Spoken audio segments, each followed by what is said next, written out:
Hello and welcome to Smash Hit Sports. I'm your host, Cody. Today, Michigan won without Harbaugh. They left him on the tarmac. He had to watch, the game from a Pizza Hut. Jimbo is out at Texas A&M. The Big 12 is in absolute shambles. And we have a Week 13 slate that I'm going to be honest, man, I had to look to find some relevant games. This is SEC Cupcake Week, the worst week of the year, the SEC, Charmin Ultra Soft. But before we get into it, make sure you guys like the video. It's the best way to help the podcast. Hit that subscribe button so you don't miss anything we put out. And be a friend. Tell a friend. If you like the show, send it to a friend. We really, truly appreciate it. Nick, let's get into the Week 11 recap. Because we had there were great games early in the week, like Wednesday, Thursday, Friday. And then Saturday, Saturday absolutely did not disappoint one bit. Yeah. No, we've had a lot of good slates in a row, so it kind of makes sense that we're due to have maybe more of a cupcake-based slate. I will say, though, looking at the schedule, still got a lot of good games, right? Yeah. You got Georgia, Tennessee, so of course, SEC Cupcake Week is Georgia road test, probably the toughest environment they're going to have to play in. So that's kind of must watch. My Tigers are playing UNC. I'm going to watch that. Got Arizona, Utah, Washington, Oregon State. We'll talk about it all later. But as far as last week, we had Louisville, Virginia Friday night. For a second there, both of us thought that Virginia was going to win and ruin everything for the ACC, kind of. But luckily, Louisville got to squeak by. It's honestly, the ACC is looking like if Louisville does lose a bad game like that, who's Florida State going to play in the ACC championship game? I still think North Carolina has a chance. I don't think. But if they lose to Clemson this week, then that's 3. Yeah, that's fair. That's fair. It's just what if it's Virginia Tech? Virginia Tech fans, we called them crazy. They might not be. I think they're alive. I think they needed UNC to beat Duke and a couple other things to happen to stay alive, and they're still alive for the ACC, which is wild. So definitely an awesome slate. We had the Big 12 teams that kind of lost or didn't look great. Oklahoma State. Did that surprise you? Be honest with me. Hindsight's obviously 2020. That was the biggest trap line in the world going into UCF after you played your rival in Bedlam. All the hype. We've talked how many times on this podcast betting against a team after they have their, after they win their Super Bowl. They won their Super Bowl and then they came out flat against a UCF team where UCF has dropped a couple games, but John Reese Plumlee was hurt. He was back and healthy in this game. He looked outstanding. They shit pumped him. And this is I know Oklahoma State went on a roll there for a little bit. It's also the same team that lost to South Alabama. And this is the thing. We talked about it on last week's episode. UCF was -2 in that game or something. I don't know what it closed at. But when we were recording, we looked at the line and we said, holy shit, that's maybe the biggest trap line I've seen this year in any sport. Yep. And we both still picked Oklahoma State to win. I think probably just because we were, the pressure got to us a little bit. We pissed on our leg. But thinking back to it, hindsight, it should have, we should have just begged people to take UCF because it just seemed like there were red flags everywhere. So I'm not necessarily surprised in that sense. Also, last year, I'm pretty sure Oklahoma State was ranked 8th or 10th. They had Spencer Sanders. It was maybe around this time of the year. Yep. And they were playing Kansas State towards the end of the season, and they lost 50-0. And so I think this might just be the curse of Oklahoma State. They are really trending up, and then out of nowhere they get absolutely shit pumped dog water destroyed. And Yep. And then Kansas barely beat Texas Tech, but that didn't surprise me a ton. I didn't really love that matchup. And at the end of Kansas is having a great season for Kansas. At the end of the day, they still could end up 7-5. That one's tough just because what's his name? Jimmy Beam or whatever. He got hurt in that game as well. So now they were without Jalen Daniels and Beam. And Yep. so they had a true freshman playing, and they still got really close to winning that game. So I mean, like, I still think I'm very impressed by Kansas this year, and I don't judge them for that loss, really. Yeah.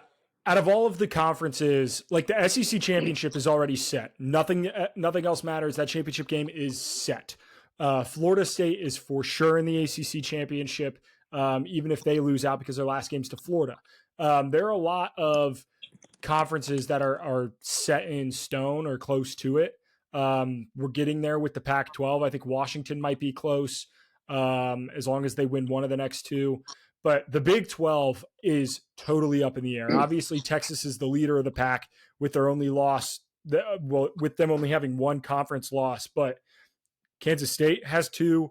Iowa State has two. Oklahoma has two. Like, there are a lot of different paths or potential Big 12 championship games. So a lot of that's going to be something that we're gonna. There's a lot of. I put a lot of Big 12 in this week's like games that we're gonna talk about because they all matter. It's true. I mean, what? There's 1, 2, 3, 4, 5, 6, 7, 8 teams that are 4 and 3 or better right now. Yeah. And like, so if you assume Texas, because there's the only 6-1 team, if you assume they're in, there are 7 teams fighting for that spot. That really never happens. And again, that's why we did Big 12 last on our conference predictions, because we knew this was going to happen. It's the Big 12. So last year it's going to be like this. We're getting a lot of new teams. But if you had to bet on who you think is going to get in there, who would you bet on? I'm going to bet on Kansas State. Chris Kleiman is the best coach. Well, I like Lance Leipold a lot, but Chris Kleiman's the best coach out of the rest of that group.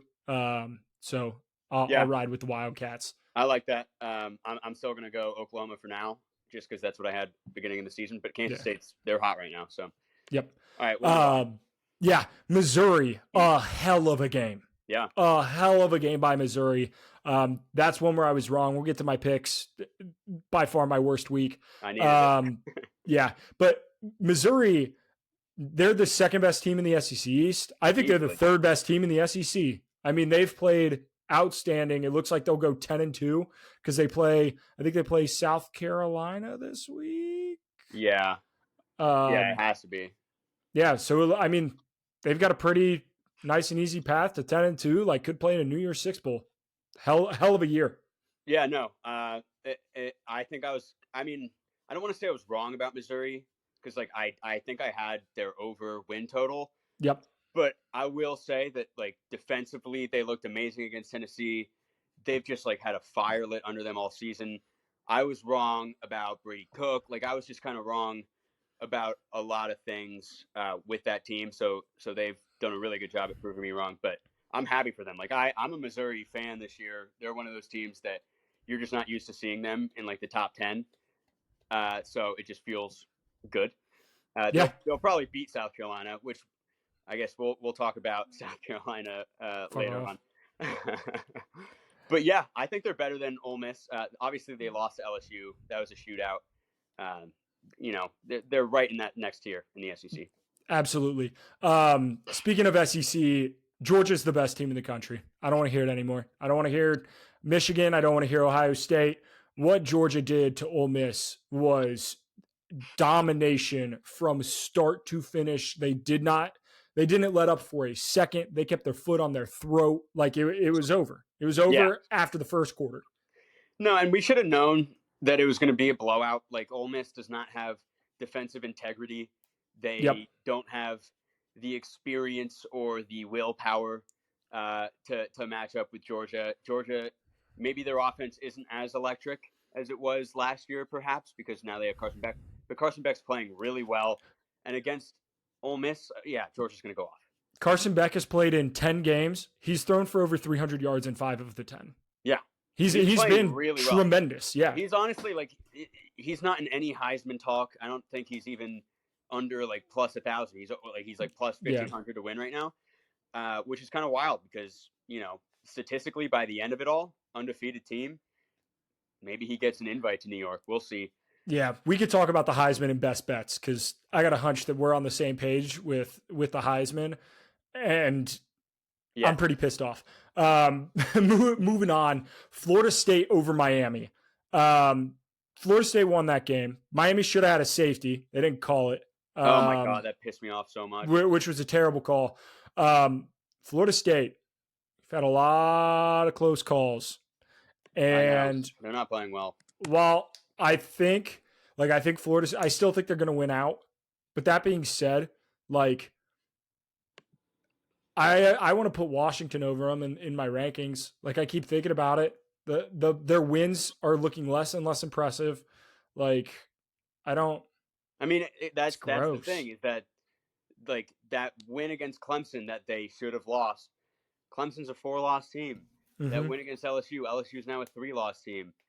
Who else have they beat? Duke. Duke has looked terrible since. And Duke has like 5 losses now. It's like people are blinded by the fact that they won week 1 against a top 5 team and have just been like coasting them in the top 4. Their resume is not better than Washington's, and the eye test, they're not better than Washington. I don't get how on earth they are ahead of Washington. I have them behind Oregon as well. But then obviously being undefeated, I think you just like, I think there's an argument for Alabama over Florida State, but right now I have Florida State at 6 and Alabama at 7. Yep. And I don't blame you. I don't blame you one bit.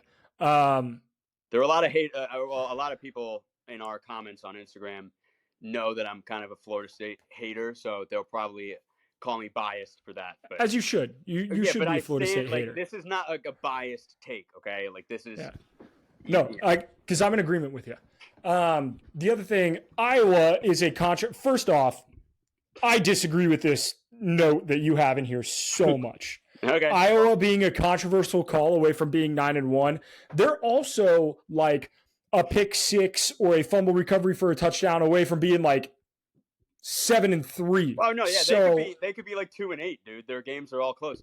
My point with that is that just like imagine in a universe where the call that you've never seen ever in 27 years of watching college football isn't called, and Iowa, who is not good, is 9-1. Like, that's more so just like a crazy theoretical thing to think about, because it's honestly wild that they're even 8-2. Like, I had to rank them this week.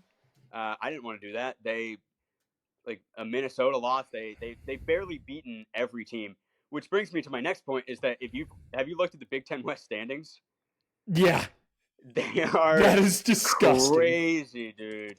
It's like, I think Iowa is first, and then the entire rest of the Big Ten West is tied for second at 3-4 in conference and 5-5 overall. So who knows what of these teams become bowl eligible? It could be like Northwestern and Minnesota for all we know. Yeah. But which it's insane. Props to Northwestern's interim head coach. There are a lot of college football coaching positions that are going to open up here very quickly, and we'll talk about some of the big ones. Northwestern needs to hire that guy as their full-time head coach. What he's done as an interim, like if he ends up making a bowl game after the amount of guys that, like, their best player, that 4-star linebacker transferred out, this is a tremendous coaching job. 100%. Yeah. I mean, what, they were 1-11 last year? 1-11? Yes. And I think their only win was on foreign soil. Yeah, and their roster got worse, and they lost their head coach, and there was a bunch of drama, and now they might go from 1-11 to 6-6, maybe even 7-5. Like, it does make sense. So yeah, that's definitely, he deserves a shout. I don't even know his name. David Braun. I just Googled it. So shout out to David Braun. I wanted to make sure I got that correct because he deserves it. Yeah. Shout out David Braun. Okay. Let's talk coaching vacancies. 3 of them have opened up in the past 24 hours. Boise State fired their head coach, which a little surprising to me because I still think they'll make a bowl game. However, I think you and I both had Boise State pinned as like one of the top 5 teams in the group of 5. They have not been that at all this year. Then Zach Arnett out at Mississippi State, which is a very weird situation because they hired him to keep some continuity within the program after Mike Leach's death. Like, that's not it. It was a great hire at the time. I still believe it was a great hire. It was the right thing to do, but now it's time. It's time to move on. It's time to reset. but the biggest firing, a $75 million buyout, the best job in the world, the most exclusive club on the planet is a fired football coach because, God damn it, they live the absolute dream. Jimbo Fisher is out at Texas A&M. Nick, your thoughts? Yeah, I was thinking about it today that he got like $50 million or what was it, like $75 million. 75. 20 million of it like up front, and then the rest of it's delayed payments. Insane. Yep. I can't even comprehend like doing that. And I wonder if there will be like a domino effect on like long-term coaching hires for like unproven coaches within your school, because obviously he was proven at Florida State, but for Texas A&M to hire him and then just sign him to this massive contract without him coaching a game there is nuts. So we might see a domino effect there. I'm seeing a bunch of people like post graphics saying like, oh, who's best for the Texas A&M job now? And it's pissing me off because it's like, oh, Mike Elko and like and I saw Dan Campbell, the Lions head coach, on one of the graphics. I'm like, he's not leaving. Like they were like, well, what if they offer him $20 million a year? Dude, Dan Campbell is building a massive legacy right now in the NFL. He's not going to go to Texas A&M. There's no fucking way. It's just, I feel like people are dumb when it comes to A&M. All right. So that being said, Nick, I want to run through a list of potential Texas A&M coaching hires, and I want your thoughts. Just give me a yes or a no on each of these head coaches at Texas A&M. All right. Are you ready? Yeah. Lane Kiffin. I can technically see it happening. So. Okay. Mike Elko. I would hate if it happened, but I can see it, I guess. Mike Norvell. No. Okay. Dan Lanning. Dan Lanning? Yes, Dan Lanning. Yes. No. I've seen so many tweets of Texas A&M fans wanting Dan Lanning. Oh, okay. I don't know. All right. You ready? Chris Kleiman. Oh, man. It's possible. Yep. Right. Last couple of these, I think there's really no shot, but it would be hilarious if it happened. Dabo Swinney. Why is he on this as list? A Clemson fan, he goes from one cult to another. Why would he do that?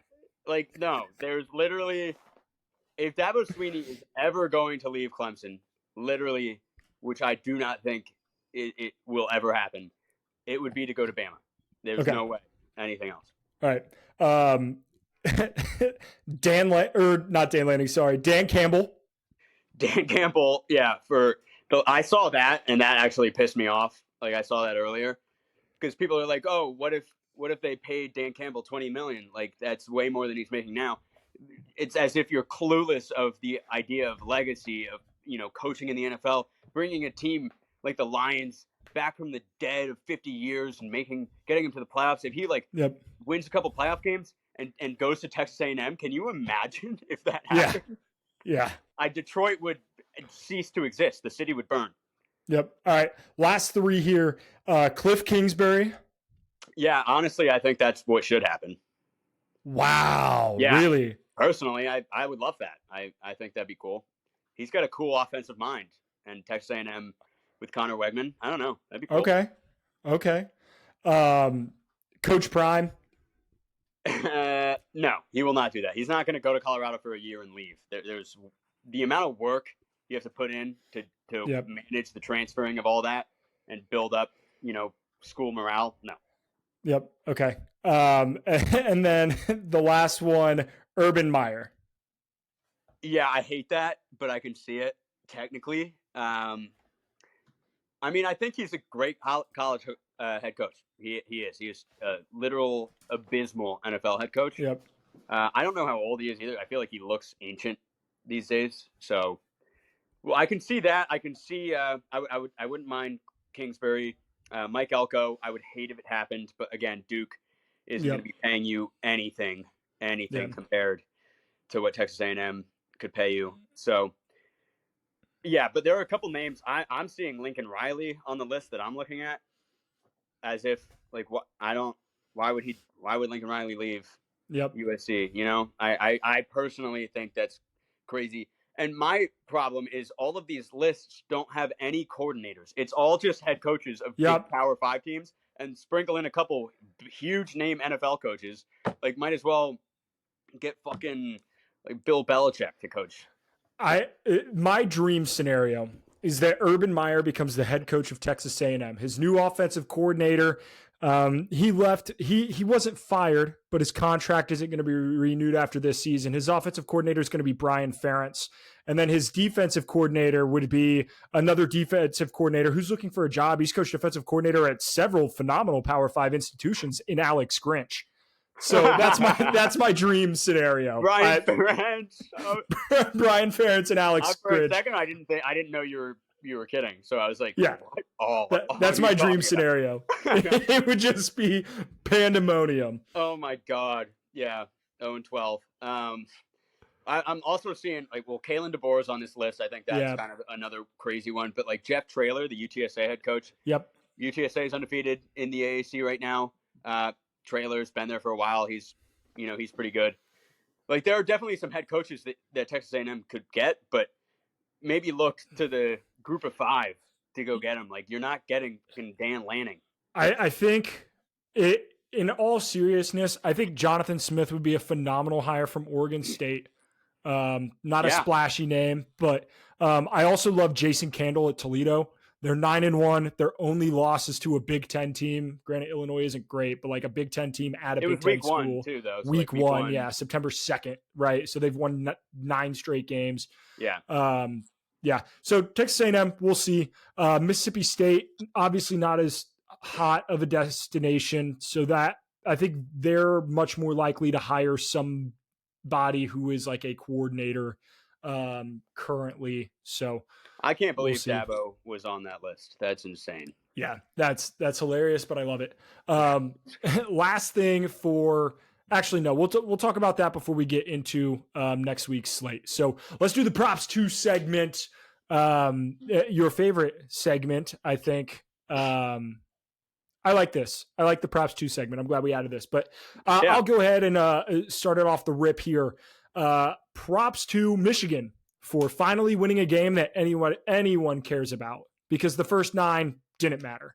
But props to Michigan for finally winning a big game. I guess we'll give props to Michigan. I'll give some props to Michigan as well for winning a big game without the help of fascist stallions. That's probably took a lot of guts to go out there without your Bro, they lost. They won this game without their 2 biggest components in Connor Stallions and Jim Harbaugh. Yeah, it's impressive against a Penn State team that was ranked in the top 10. So yeah, you got to give Michigan props there. And then I'll also give props to Liberty and JMU for going 10-0, and bonus props to JMU for actually taking this whole postseason not ban, but this rule. Talking to the NCAA, seeing if they might amend the rule. That would be awesome. I don't think we're going to see JMU, they're not going to allow JMU to play in a New Year's Six Bowl, I don't think, but just let them play in like Arizona Bowl or something. I want to see something, I don't want them to be the last team in playing the 5-7, MAC.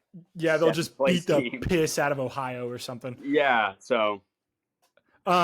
Speaking of additional props to James Madison, they are ranked in the AP top 25 in both football and basketball. Yeah. That's what crazy. A week for JMU, man. I mean, because I'm pretty sure they knocked off the number 1 team in soccer this week as well. So they're just firing on all cylinders. That Michigan State game, I watched the end of it. I will say Michigan State looked dreadful. So I'm not. There's a lot of basketball to be played. I'm not sold necessarily on JMU in that sense, but they should win the Fun Belt.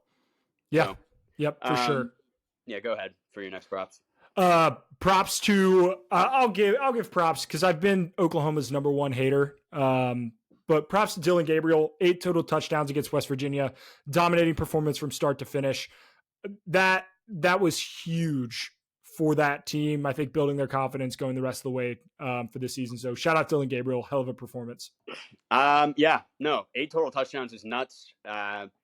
Like 2 losses. If they didn't have 2 losses, he'd definitely be in the Heisman contention. He was like earlier this season.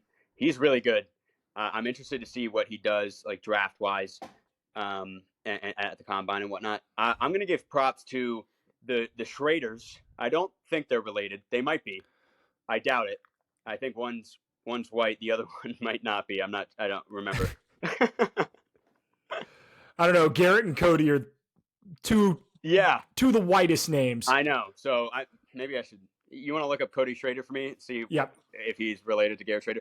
But props to them because Garrett Schrader was Syracuse's leading receiver in a win against Pitt this week with 6 total receiving yards. Syracuse won by double digits, nonetheless, with 12 passing yards total. That is nuts. I think that's got to be the lowest like this century. Yeah, so Cody Schrader, definitely a white dude. So huge. So maybe they are. Okay, well then, and for Cody Schrader, who is Missouri's, I guess maybe Swiss Army knife would be the best way to put it. But he put up 320 plus yards from scrimmage against Tennessee. Totally dominant performance for Schrader. So yeah, props to both the Schraders, brothers or not, maybe cousins. Cousins, second maybe cousins, completely unrelated. Who knows? Cody Schrader is the SEC's leading rusher. Yeah. Currently. In a conference with like Quinshon Judkins and Rocket Sanders. Yep. I know there's been injuries. But Ray Davis. Wild. Yeah, Ray. Mm-hmm. Crazy. All right. Next props to, speaking of just unbelievable rushers, he also happens to throw the football. Jaden Daniels, just with an outstanding performance against Florida. The guy had damn near 600 total yards. If your Heisman list doesn't have Jaden Daniels at the top, I truly can't take it seriously. He has been the best football. He's the 3rd leading rusher in the SEC right now as a quarterback. He has been nothing short of outstanding. You look at his passing yards; they're right up there with Penix and Bo Nix. But he also has like a dozen touchdowns and 1,000 yards rushing. I mean, he's literally having a 2016 Lamar Jackson season. Yeah. And this is my thing. People are saying, well, Jaden Daniels can't win the Heisman because LSU has 3 losses. So dumb. I'm pretty sure Lamar Jackson, the year won the Heisman, had 4 losses. 8-4. Yes. Yeah. There's also 9-3 Heisman winner RG3. There's 9-3 Heisman winner Johnny Football. Like, I understand. Especially in the SEC. Like, 3 losses in the SEC. It's not like you had a shit season at all. No. So, and their losses are all good. It's a loss to Alabama, Ole Miss, and Florida State. And Jaden Daniels is putting on a show. His draft stock, I mean, is skyrocketing. Yep. If I'm an NFL team, I want him. I'm taking him in the first round. So I will give my next props to Iowa because it was like 0-0 for a while that game. The under looked free, but then they started kind of picking it up a little bit, and it was 22-0, and they were driving at the end of the game. They could have scored a touchdown to ruin the under, and they knelt. They knelt at the goal line and saved the under. So thank you. Had this happened early in the season and Brian Ferentz still needed the points, they would have gone for it for sure. No doubt. Yeah. No doubt. All right. We're going to go on to a new segment that I'm just going to let you take over. It's called the Awkward Silence For. Yep. This is a segment that I will be hosting. Yeah. I'll just let you do it. Yeah. It's awkward silence for. It's a new segment. It might just be a today only segment, but first I'd like to give an awkward silence for people who thought Penn State was good and could actually beat good teams.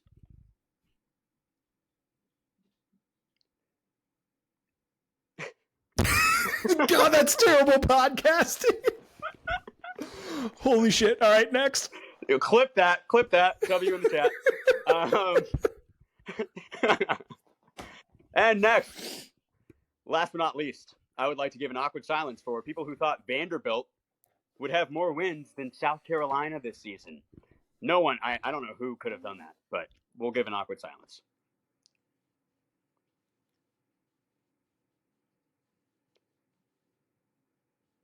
All right, fuck you for making a whole segment to directly attack me personally because I had Penn State winning the conference and I thought Vanderbilt would have more wins in South Carolina. You're a piece of shit. I hate you.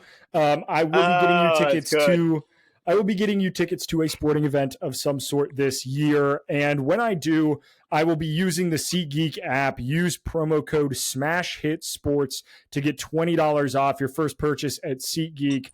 SeatGeek, I'm sorry that you had to be included in what was the worst segment in podcast history. Yep. Thank you guys for sticking through the awkward silence segment. Probably a one-time thing. Had to be done. Hope you understand. It's a little victory lap, but I didn't want to rub it in. No, yeah, of course not. That's not me. I'm not like that. So let's move on. Week 12 predictions. Last week you didn't do too well, Cody. No, 5-7. The worst. The first week I have been under 500 all year. Just a brutal pick. There are a lot of brutal picks. Nothing went my way. So hey. That's football, baby. You'll have that. There, right? I went 5-7 once this week. I had a couple 6-6 weeks. The fact that you went 5-7 and I'm still 10 wins behind you in the standings, you had a lot of wiggle room. But it's exactly what I needed to stay alive. You needed this week. You're still alive. I definitely did. So now I'm 79-58. Cody is 89-48, and we got 12 more games to talk about this week. Yep, absolutely. So let's get into it. But before we do, make sure you like the video. We appreciate y'all. Again, it's the best way to help our content. But we start out with a 12 p.m. Eastern Pac-12 banger. A beautiful game. 16 Utah at 21 Arizona. Arizona's finally ranked now. This game is a pick 'em. The over-under is 44.5. Going to be some great defense in this one. I am pumped for this game. This game's going to be awesome. Yeah, no, it's nice. We actually have a pretty decent noon slate. I am a mega Arizona fan this year. They've totally took me by surprise. Defense is playing lights out. Snuck by Colorado. Maybe a little look-ahead game. Who knows? But they got the win. They're 7-3, and we've talked about it before, but those 3 losses are all really close. 2 overtime losses and then 1 loss to Washington on the road by a touchdown. Yep. Arizona is really, really good. They're at home against Utah. It's a pick 'em. I don't think Vegas is even giving Arizona the respect they deserve right now. Give me Arizona. I might buy some points on it. Yep, I'm riding with them. I'll ride them till the wheels fall off at this point for sure. I legitimately think they have a chance to finish 9-3. Because they play Utah and then they play Arizona State to end the year. And they should win that game. So, a game that matters a lot for the ACC. I probably won't be watching just because the rest of the games in that noon slate. But 9 Louisville at Miami. Miami's a 1.5 point 1.5 point dog. This line screams trap to me. I'm going Miami on this for sure. Yeah, it definitely screams trap. I mean, Miami looked good against Florida State. Defense was playing well. The quarterback broke his arm, so that's tough. Yeah. It's kind of just been like a little bit of an unlucky season for Miami. Obviously, should not have lost to Georgia Tech. Pretty tough schedule to close out here for Miami as well. Luckily, they are bowl eligible already. But I'm going to have to take Louisville here just because, again, for the sake of the ACC, if UNC loses to Clemson and Louisville loses to Miami, it's like Florida State versus an unranked team in the ACC championship game. That's no fun. That's so Big Ten. The worst part is the ACC doesn't have divisions. Like this is just that the conference is bad. There's just one good team in the conference total, which I wouldn't want that to be the case. It's such a shame Clemson had to be bad this year. This was definitely a good year for them to not be bad because it would have been pretty easy to get in there if Louisville were to lose. But I am going to go with Louisville to win this game. Just for the sake of logic, I guess. Yep. Moving along, App State at JMU is College Game Day. I was a little surprised with the College Game Day choice, but I do love that they're giving JMU some love. Personally, I probably would have gone to Corvallis, but This should be a good game. But JMU's an 11.5 point favorite at home. They have college game day. There's not a shot that the Dukes lose in this game. Not a shot. Yeah. I was definitely surprised they chose JMU because I think Oregon State seemed like the obvious choice. But if it wasn't Oregon State going to Tennessee, like I don't think Georgia's had a game day yet, right? Yeah, Georgia had game day last week. Oh, they did? I guess I didn't watch game day. But that makes sense, actually, because they were playing Ole Miss. So then, yeah, it was pretty much Corvallis or JMU, and they went with JMU. I think it's been 6 years since they went back in 2017. That's back when they were an FCS team. So it's going to be really cool. I know, again, like 100 people plus that went there / go there that are going to go there for the game. So, yeah, it should be really fun. Yep, that's going to be a rowdy crowd. Speaking of rowdy crowds, Georgia at Tennessee. This game's in Neyland Stadium. Tennessee is a 10-point dog in this game. I'm going to tell you right now that's going to be my best bets. Georgia's going to beat the brakes off of Tennessee. They are the hottest team in the country right now. There's no slowing them down. Give me Georgia. Yeah. So here's something crazy.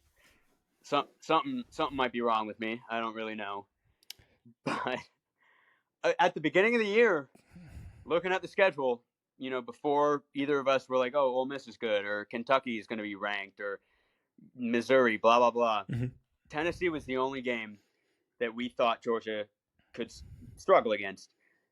And Tennessee is coming off getting crushed, and Georgia's coming off crushing. And now Georgia has to go into the toughest environment that they've had to deal with all season, probably by far. Neyland's going to be insane, right? And Carson Beck's probably not dealt with anything like that quite yet in his career. So I think Georgia could struggle. I think we might see some of that first half Georgia that we saw in the beginning of the season, especially because I think Georgia is going to be a massive public play here. I really like Tennessee plus 10, but another thing is that I think anywhere you look, people are going to be like, why is the line even plus 10? Why it should be 17 or something. But I think I'm just going to take it a step above and take Tennessee to win in a shocker. And if I'm wrong, then I will wave the white flag. Georgia is the best team, but they need to prove it this week, and I'm challenging them. So I'm going to go with Tennessee. Bold challenge, but I do love it. Next up, we get the Battle of LA, UCLA at USC. This is an unranked matchup. This is going to be kind of an unstoppable force meets an immovable object. The UCLA's offense has been bad, very bad for Chip Kelly team. And then USC's defense, I mean, we know what they've got. Man, what are your thoughts on this game? I mean, I kind of thought UCLA was frauds for a while. They kept sneaking back into the rankings, hovering around 20, and I was confused. I don't think they're really good at all. USC just got through their gauntlet. Some people earlier on, you would have said UCLA is a part of the gauntlet, but they get them at home. They're 7-4 now. I still think USC is a decent team. They're good. They were hanging in there with Washington and Oregon. Just not good enough. But UCLA has just been really bad. They just lost to Arizona State at home. So I got to go USC. It is definitely really disappointing because last year this was one of the best games of the year. Both teams were ranked. It was a thriller, 47-45. Yep. And everyone thought it would be an elite rematch where both teams were probably ranked even higher this year. And now they're both unranked. So maybe not even one that I tune into because the Clemson game's on at the same time. But I'm going to go with USC. Yep. I am going with USC as well. Let's talk about these two ACC matchups because these ACC games mean a lot for the conference. Let's start with the one that means the most. North Carolina goes into Death Valley. Clemson is a 7.5 point favorite, which kind of surprises me a little bit. If you look at the records, it's surprising. if you look at how these teams have played as of recently, it's not surprising because Clemson dominated last week. They dominated Notre Dame. And now they are playing a North Carolina team that has, I think they've lost 2 of their last 4. Obviously, they beat the piss out of Campbell, but cool. And then they just won an overtime game against Duke, like at home. Now they have to go on the road. I don't see any way Clemson loses this game, Nick. There's no way they can lose. 0 chance, right? No chance. I mean, listen, Clemson, it feels cursed. This actually feels like the exact game that they would lose, where it's like all signs point to them winning. Again, UNC, like you said, they lost to UVA, Georgia Tech, then had an FCS game, and then barely beat Duke. Like, they're struggling. Clemson's playing well. But Clemson, it's still like a cursed year. They were down early against Georgia Tech. Like, there was moments in that Georgia Tech game early on where I was like, oh, we're going to be in another close game. Cool. So, same thing as like the Miami game where Clemson goes and into Miami and plays a lot better than them for the majority of the game and then just crumbles. I can see something like that happening. UNC definitely has the offensive firepower to do it. But the 7.5 line kind of means that Vegas thinks it won't be that close. And you got to remember, Cade Klubnik, the best game he ever played as a college quarterback was in the ACC championship game last year against North Carolina. He was dotting left and right. That honestly is kind of part of the reason that both of us had Clemson in the college football playoff this year was because of that game. Now they get North Carolina again. I think there's psychologically something to be said about, playing at home against a team that you can beat because you've already beat them. And it was when you were 18 years old. So I'm going with Clemson, but hesitantly. Yep, I'm going with Clemson as well. Moving along to a game that I didn't think would mean anything, but it actually means a lot, and it should be pretty interesting. NC State at Virginia Tech. These teams started out tremendously slow at the beginning of the year. They've now picked up the pace a little bit. Dave Doran has done a pretty good job at NC State, kind of getting the boys back on the tracks. And then Brent Pry, I'll give credit where credit's due. He's done a good job. They just beat the piss out of Boston College. So who do you have winning this game, Nick? 3-point spread. Yeah, I'm going to go with Virginia Tech in this one. Kind of a trend I'm noticing, I guess, with my picks this week is that they're home. I guess just like late in the season where it might be your last home game of the year. It just, my gut's telling me you got to go with the home team. Again, They're coming off a hot win. I think NC State's quarterback, MJ Morris, decided to redshirt, which is wild. Yes, a crazy move. Yeah, so NC State, their defense looked really good against Wake Forest. I haven't watched any Wake Forest this year. Wake Forest, I think, is just really bad. I think Clemson beat them by like 3, but whatever. I'm going to go with VT. It's an interesting game, though, because just like I think we both kind of thought these teams were just not going to be good. And now NC State's 7-3 and Virginia Tech, if they win, is bowl eligible. It's just kind of wild. Yep. So I'm going to ride with NC State, a just better coach, but I don't feel great about it. It's on the road. It is with Brendan Armstrong, who has not been good this year. So we'll see. We'll see how it goes. It's kind of crazy.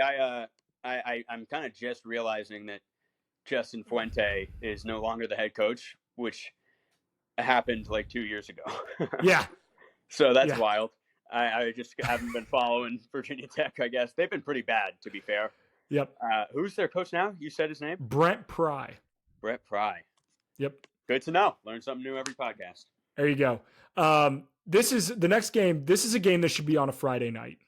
This is a Friday night game through and through. And I'm so pissed that it's at 3:30 on a Saturday because this would be awesome as a Friday night game. And it's UNLV at Air Force. Yeah. What should be a really good game, a game that means quite a bit for the group of 5. Air Force has now dropped 2 in a row. UNLV, they kind of let, I forget who Wyoming. We had both picked Wyoming in last week's game, again on a Friday night, 10:45 kickoff.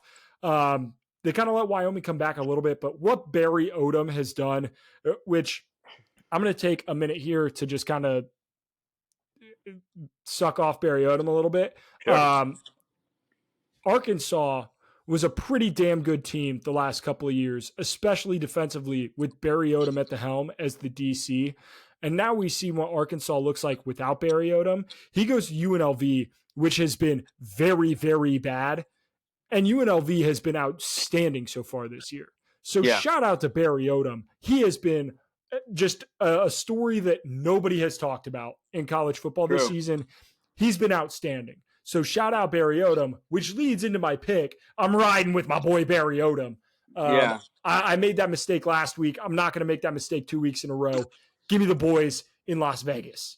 Yeah. I mean, again, I'm glad he even brought it up because I didn't know, who the head coach at UNLV was, just because, again, they, like, in years past, some people will post their, like, worst 25 teams in college football rankings, and it'd be like UConn, UMass, UNLV would be on that list. Yep. Somewhere around, like, the top 5, top 10.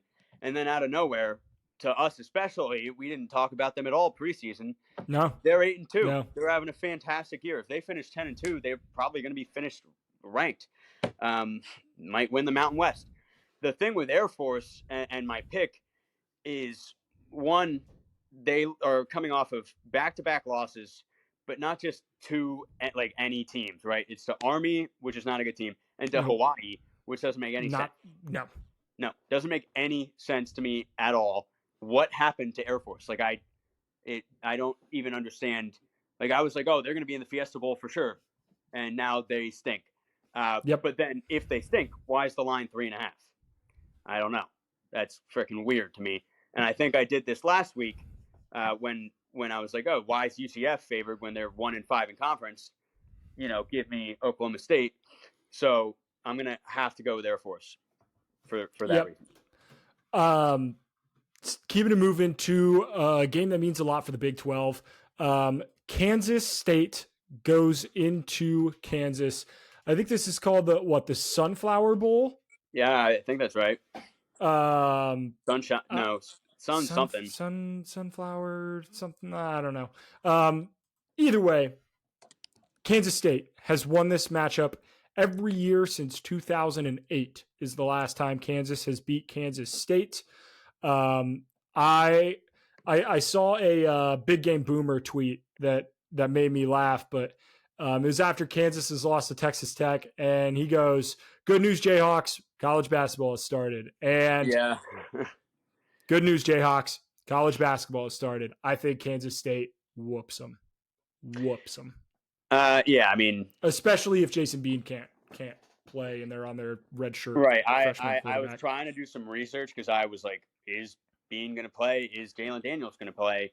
I couldn't find anything. Yeah, it was ambiguous. Literally, like, the press conference had no answers. So I think I originally had Kansas for a second, and then I was like, I just can't do that, especially with a +8 spread. I'm going to go with Kansas State as well. But it is the Sunflower Showdown. I just looked it up. So. Sunflower Showdown. I knew it was something sunflower based. Yeah. So we're both going Kansas State in the Sunflower Showdown. 7:30 we got Florida at Missouri, which is I guess interesting because Florida, again, they were 5-2. Now they're 5-5, and they have to play Missouri and Florida State to end the year. Did we nail Florida's season in the SEC preview? Kind of. I think we did. I think we nailed literally. I think we fucking nailed it. I think we got everything right because what we said was going to happen is exactly what's happened. They're not going to beat Missouri. I haven't looked, but there's no way you're picking Florida. Yeah, so nope. There's just no way. Yep, not a shot.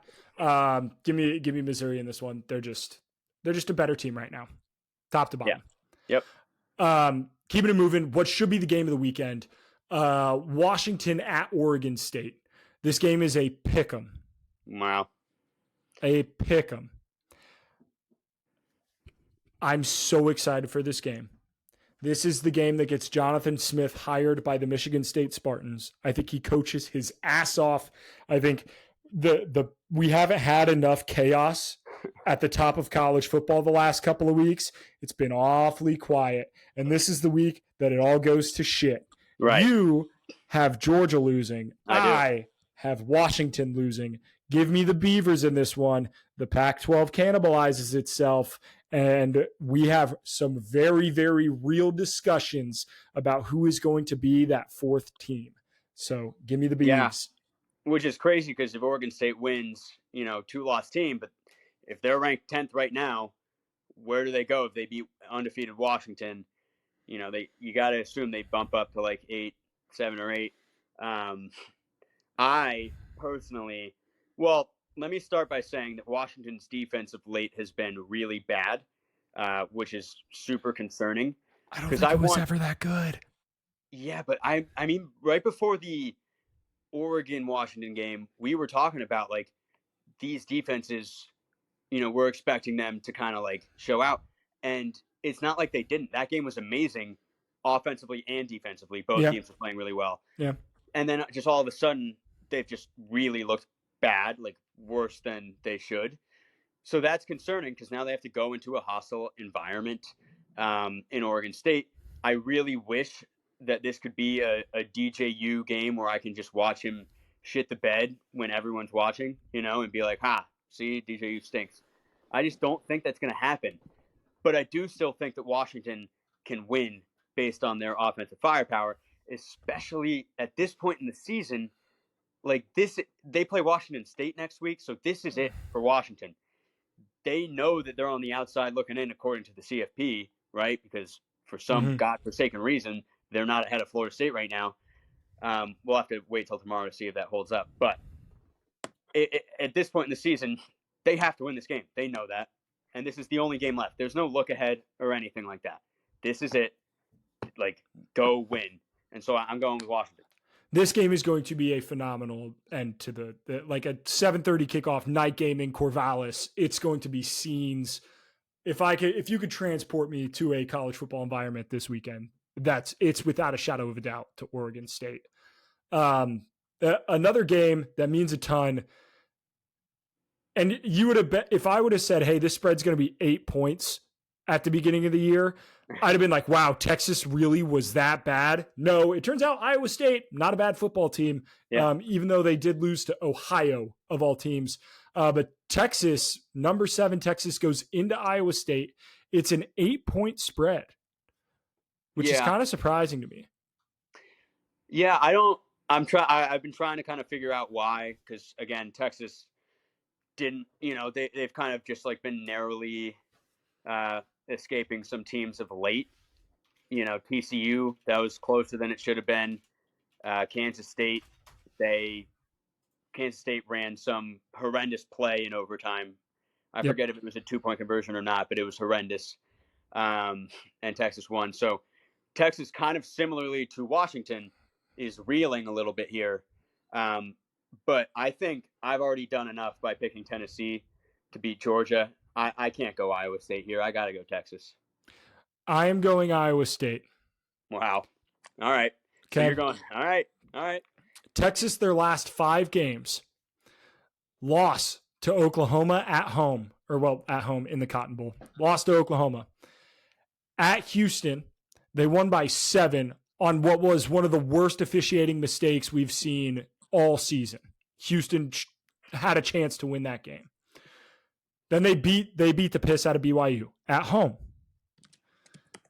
And then 3-point overtime win against Kansas State at home. And then on the road at TCU, they win by 3. And now you have to go at Iowa State. I think they're already too concerned about the Big 12 championship. Iowa State, Matt Campbell. I think we're gonna hear like, Matt Campbell to Mississippi State rumors. Which would be nuts because we were talking about like he is 100% locked going to get fired. Right? Yep. And now he heard us. He probably listened to the pod. So yeah, you're welcome, Iowa State fans. We lit a fire under Campbell. Yeah. So give me Iowa State. That being said, out of all the games I've picked, this is the one I feel the least confident in. Yeah, as you should. I mean, it's crazy. But we've seen crazier, man. I feel like we see some crazy shit every year. And I feel like we haven't seen enough crazy shit this year. So I feel like we have some crazy shit coming. I also am of the proponent of like somehow we're going to end up with 2 fucking SEC teams in the college football playoff again. And this is how it happens.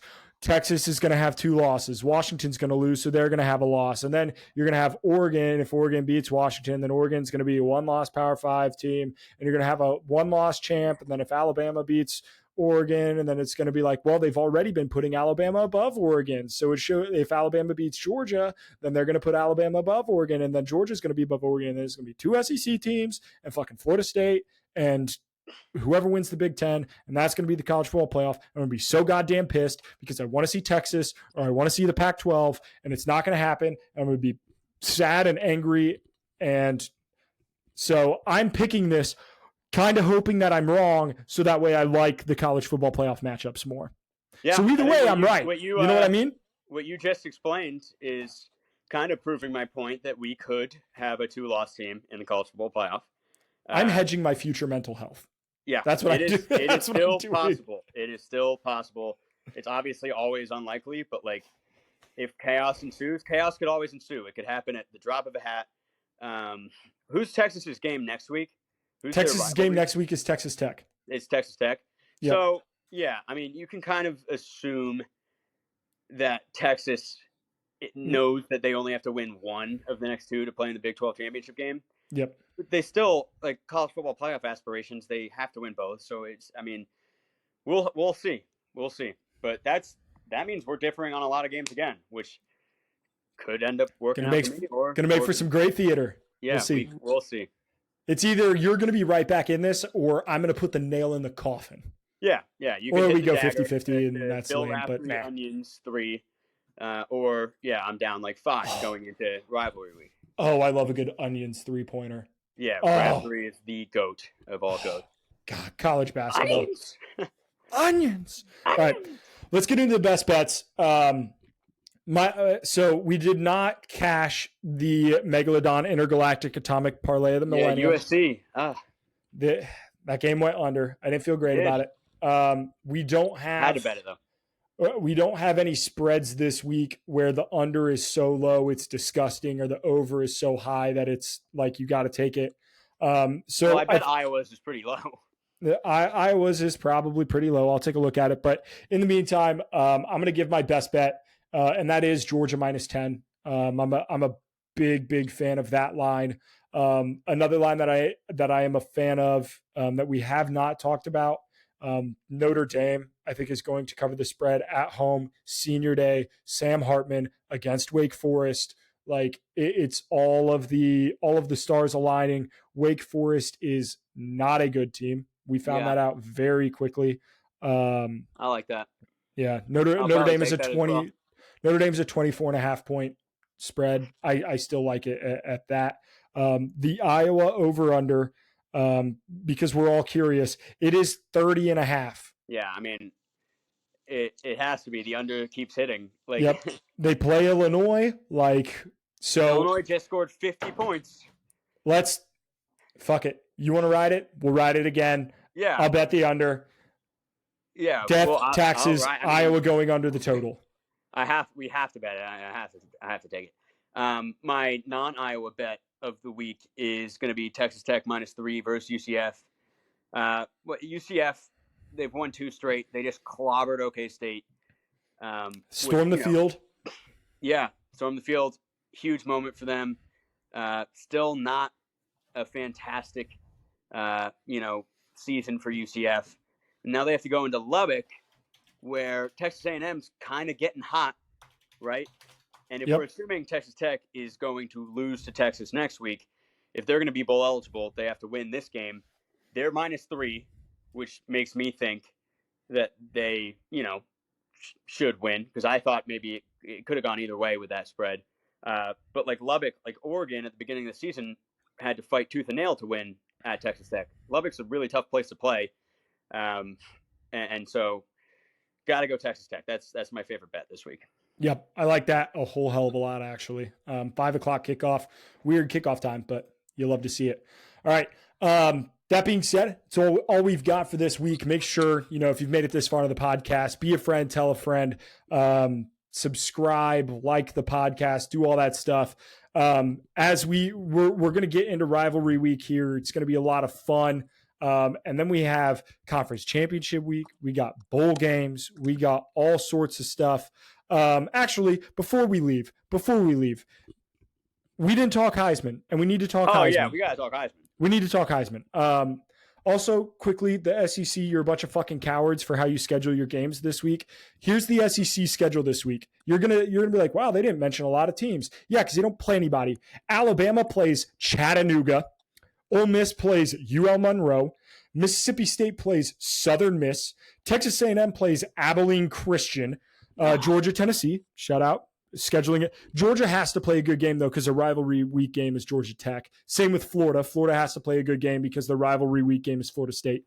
Auburn plays New Mexico State. Arkansas plays FIU. And then LSU plays Georgia State. It's fucking cowardly. The SEC, no other team does it. Oh, but we play an SEC schedule, so we need a cupcake at the end of the year. Shut up. Shut up. This is so dumb. You know why I hate this, right? It's a really good impression. Thank you. You know why I hate this? Because you get teams that are going to have phenomenal years, right? If Ole Miss beats Mississippi State, they're going to go 10-2. They've had one 10-win program or 10-win season in the history of their program. The last home game that those fans are going to get to see on the year is against Louisiana Monroe at home. That's the last home game these fans get to watch in a historic season. That's what you give them. You get it's bullshit. It's bullshit. That shouldn't. Yeah, it's always been annoying. It's always been that way. I guess I'm just like used to it. I grew up a Gator fan, so like I mean they play Florida State, so like I never really noticed it in that sense, but I always was tracking the SEC kind of heavily, so there are a handful of teams that don't do it, and they do it because they have an out-of-conference rival. It's Georgia and Georgia Tech. It's Kentucky and Louisville, and it's Florida State. Right? Those teams never get to play a cupcake this week because they're teams of integrity. This is bullshit. All right. The Heisman. Oh, and South Carolina Clemson. South Carolina Clemson, which South Carolina's playing Kentucky. Yes. So shout out South Carolina. We'll give South Carolina a little bit of credit because I know that I've shit on them pretty much all year. But no, let's talk the Heisman because I saw, I don't know if it was a tweet or an Instagram story post or something, but you posted it somewhere. Jaden Daniel, and we're including this in the best bets portion. Jaden Daniels has been outstanding. He's been the best player in the country. 100%. Bo Nix is the favorite to win the Heisman right now. I think Jaden Daniels is plus 700? No, he's like plus 350 right now, but he's third in odds. It's Bo Nix plus like 120. Penix is like plus 200. Obviously, it depends where you look, but Jaden Daniels is third, maybe even fourth in some, on some sites, which, blows my mind because we touched on it a little bit earlier about how it has to just be because of the 3 losses and people are just, for some reason, this season of all seasons, they're just like, well, you can't have 3 losses. It's like, well, it's happened so many times before, you bozos. Even Brian Kelly said it. He was like, yeah, well, we don't have, much to play for. So like, the voters aren't going to be tuned in. It's like, I watched the LSU Florida game and it was electric. It was outstanding. Putting up 700 total yards of offense. People are going to fucking watch. The run that he had, like the 65-yard touchdown run, it was absolutely insane. Yeah. Not only, that's the thing too, is it's one thing to put up gaudy numbers. He's doing it in a way that is so fun to watch. It is beautiful football to watch. It's outstanding. He's making great throws. He's making great decisions. Like, he's playing his ass off, and he's having these highlight plays that, like, you can have and not be that great at football, or you could be great at football and not have these insane highlight plays. He's doing it all. He should be minus money to win the Heisman. He should be like minus 250. The best way to put it is that, like, I haven't seen a season this, like, entertaining and dominant from a single player. As far as just like watching him play, it's just he's doing everything correct. It's kind of like CJ Stroud, it's like of course, you never would have thought he'd be in the MVP conversation. And then even now, people are like, well, he can't be the favorite. He's a fucking rookie. It's like, well, look at the stats. He's leading the league in passing per game. Like he's literally like, yeah. So it's like we need to just stop with these narratives of like you have to have all these certain things go exactly right so that if you have these stats, you can actually win. It's like when Bryce Young won the Heisman, Jaden Daniels is having a far better year, in my opinion. Devontae Smith that year was insane, for sure. But I still think I would vote Jaden Daniels ahead of Devontae Smith that year. Yeah, this year, Jaden Daniels. Huh? Right? You're saying this year, Jaden Daniels. This year, Jaden Daniels. Is a better year. Yeah, this is. I think this is the best. Like 2019, Joe Burrow is a little different, just because that offense was like the most insane offense we've ever seen. Joe Burrow was a lock, yes. But like in terms of highlights, I think this is the best Heisman we've seen since. And of course, it's Lamar Jackson. Again. It's LSU again, and they have two amazing wide receivers again. Yeah. Which I don't know if you saw this stat, but Malik Neighbors and Brian Thomas actually have better stats than Chase and Jefferson did through 9 games in 2019. Yeah. They've been absolutely incredible. And who throws them the ball? Oh, yeah, Jaden Daniels. Yep. So Jaden Daniels better than Joe Burrow is what that stat's saying. Huh. Don't you ever say that ever again about my boy, about my king. Oh, Cincinnati fan. Yeah. I'm not actually saying that Joe Burrow's better, but the stat is. And it's just wild to me as well. Like, I don't know. We'll have to see. But I posted on my Instagram. I said, if you're going to place a bet, fucking throw your house on Jaden Daniels, because if he's plus 350 right now and keeps playing like this, there's just no way he doesn't win. And it's a very quick, like, oh, Washington loses a game and then they win the Pac-12 championship. And so Washington loses a game, Bo Nix loses a game, Jaden Daniels right back in, like, which he should win it regardless. Okay. All right. We should leave. We should let them go. Yeah, we'll let the people marinate. All right. Thank you guys so much for listening.